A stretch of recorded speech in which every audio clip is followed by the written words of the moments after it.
پورے ملک کی طرح سندھ کے چوتھے بڑے شہر میرپور خاص میں بھی ضلعی انتظامیہ کی جانب سے میرپور خاص میں 76ویں جشن آزادی جوش و خروش سے منائی گئی۔ اس موقع پر ڈویژنل کمشنر میرپور خاص شفیق احمد محسر نے خطاب کرتے ہوئے کہا، پاکستان ہمارا پیارا وطن ہے جس کی ترقی اور خوشحالی کے لیے ہم نے دن رات محنت کرنی ہے۔ آزادی ایک نعمت ہے جس کی قدر کرنی چاہیے۔ 76ویں یوم آزادی کے موقع پر میرپور خاص میں اسپیشل اسپورٹس کے بچوں نے اور بچیوں نے اپنی جانب سے شاندار جمناسٹک کا مظاہرہ کرنے پر کمشنر میرپور خاص کی جانب سے 20,000 روپے کا اعلان کیا گیا۔ اس موقع پر DIG پولیس میرپور خاص رینج ذوالفقار علی مہر نے کہا، آزادی کے دن پر طالبہ اور طلباء کی جانب سے جشن آزادی میں ٹیبلو دیکھ کر دل خوش ہوا اور کہا کہ وطن کی آزادی کے دفاع کے خاطر سندھ پولیس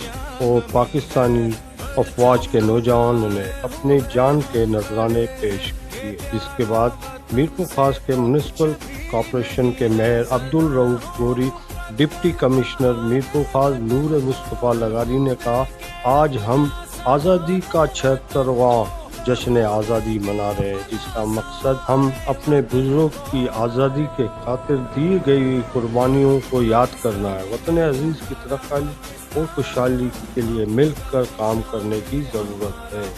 اس موقع پر سرکاری اور نجی اسکول کے طالبان نے ٹیبلو پیش کیے گئے۔ کیمرامین ساتھی کے ساتھ اسلم بلوچ، وش نیوز، میرپور خاص۔